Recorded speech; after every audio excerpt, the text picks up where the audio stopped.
Ikaw ba yung taong mabilis lamigin kapag namamana sa gabi o kaya namamana sa araw, amigo? Amigo, eto na yung sagot sa lamig mo na yan. Eto pong 3mm neoprene diving wetsuit, amigo. Yan po siya. Whole body po ito, amigo, na diving wetsuit. Napakakapal po nito, amigo. 3mm po yan. 3mm yan, amigo. Tingnan nyo, napakakapal. Kaya po, hindi po talaga tatagos ang lamig dito, amigo. O kaya, hindi ka na talaga lalamigin, amigo. Anti-kate-kate, anti-jellyfish, anti-lamig na rin, amigo. Napakaganda ng diving wetsuit na to, amigo. At napakamura nito, amigo, compare natin sa mga mamahaling diving wetsuit na branded, talagang umaabot ng 5,000 to 8,000 ang halaga.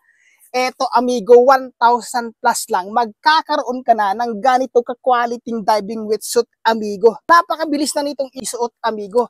Dahil po, meron po siyang zipper dito sa likod. Yan po, oh. Yan, pag hinuhubad natin. Ito naman kapag isusuot.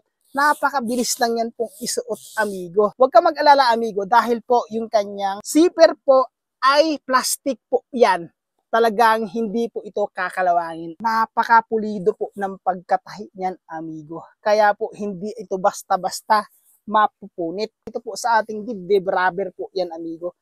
Nauunat, stretchable po yan siya, amigo. Kaya ano pang inaantay mo, amigo? Baka wala ka pa pong diving wetsuit. Ilalagay ko po yung link dyan sa ating basket para po same quality tayo, amigo, ng diving wetsuit.